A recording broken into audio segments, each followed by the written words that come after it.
Hey guys, this is Toph, and today I want to talk about Road to Boruto. I'm sure you've heard a lot already about characters and whether or not the game has enough value to be worth investing into, so I'm going to keep those more standard topics brief, and then I'll move on to patches and glitches. So I was disappointed but not terribly surprised to hear about several of the characters shown in the trailer being confirmed as story-only characters. Well, I wasn't that surprised, in fact I highly suspected it. I'm still really bummed out. I'm sure the story mode will be perfectly fun for me, but personally I only really care about characters and online content. But having all those possible characters being ripped from our dreams is a bit disheartening. I was really hoping that many of the currently empty character slots would be filled by these new characters and possibly others as well, but it seems now unlikely that we will have that many more than just the core characters already revealed, if even the villains of Boruto the movie didn't make it. Then of course we had the announcement that Mecha Naruto will be added to the game, which is probably the only character I wouldn't have wanted. It doesn't really matter though, I just hope not many people use him as he just kind of annoys me to no end. I still have some hope that either with this expansion or maybe more DLC down the line that we will get more characters, but that hope is a very dim one. So now on to the meat of what I really want to talk about. First of all, let's talk about Spectator Mode being back, which is unarguably a wonderful thing. Endless is probably my favorite mode when they're spectating with it, and it offers a slew of options for clans and content creators. If I ever get decent internet, I'd love to stream some Endless. But I'm not really sure if they're going to have a spectator in tournaments too. I hope they do, just add more options, but I know people prefer Endless. So spectating is one great online improvement that should have been there from the start, but it's good that they're implementing it now. Regardless, I think it'll definitely extend the life of the game. So, I've heard rumors that they are planning to patch and fix many of the so-called glitches in the game, and I have really mixed feelings when it comes to this. There are some that should undoubtedly be taken out of the game. The Infinite Awakening glitches destroy the very core of the game and allow for cheesing out victories with the least skill possible. I doubt there are many who would argue against the removal of these glitches. And by these glitches, I mean Infinite Awakening glitches, as there are several different kinds. Then there's the next one, which I think most people would agree should be removed, but I think there are some reasonable arguments for it to be left alone.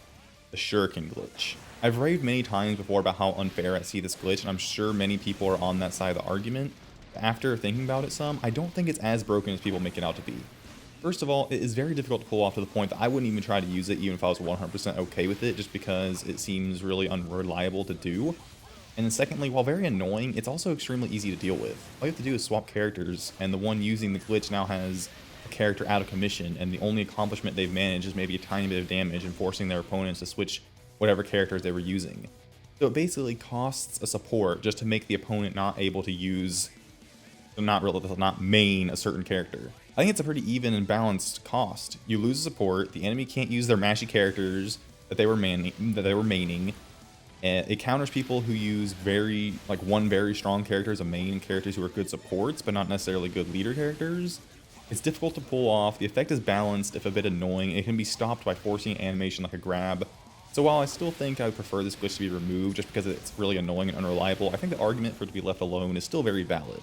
While there are certainly other glitches in the game, I don't want to talk about them for fear of them being mentioned to someone who would show them to CC2 or Bandai Namco and potentially have them removed, as most other glitches I think are actually beneficial to the game.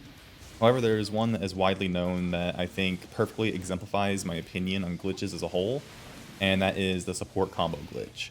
I think the vast majority of the player base would want it removed, but I don't. I think what CC2 should do is make this glitch and other glitches into full-fledged mechanics. Nerf them and put explanations in-game on how to do them so that everyone can be on equal footing. For the support combo glitch, I think it at least needs its sub-trap nerfed. There are many characters that when performing this glitch are nearly impossible to sub out of. You just sub right back into their combos, and it's just contrary to the core of the game and absolutely needs to be fixed. However, I think the glitch itself is wonderful for doing high damage combo, setups, guard pressure, and just a diversity of the way the game is played in general. I think there is definitely an argument to be made that further nerfs should be added, and I could give all sorts of examples on how to do it and how it could be done. I really don't think it matters, as I doubt CC2 would go through that much effort. Most likely, all existing glitches will be either removed outright or left alone entirely. But to reiterate, when it comes to glitches, I think CC2 should make the good ones. Now, there's an argument about which ones are the good ones, of course, but I think most of them, other than what I've already mentioned, they should make the good ones full-fledged mechanics after nerfing them a bit, and show how to do them in-game so that everyone can know how, and they aren't just hidden tech that are only for highly experienced players and thus making less experienced players even less likely to stand a chance. When it comes to my channel and Naruto, a lot depends on the glitches patch. If they take out all the things that make the game fun for me and adds to diversity of the meta, quote, or the meta, but also just for me, it's just fun, then I'll probably just quit playing. I don't want to fight nothing but EMS Sasuke with OP supports and constant running with little tools to deal with it other than using equally OP characters and playing in a very slow-paced and technical way.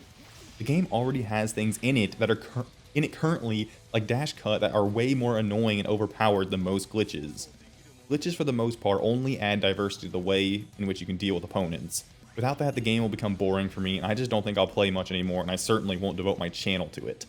On the other hand, if at least some of the core techniques I enjoy doing remain in the game after all the patches, I'll do videos explaining how to do the techniques and character guides that show specific character strategies and techniques.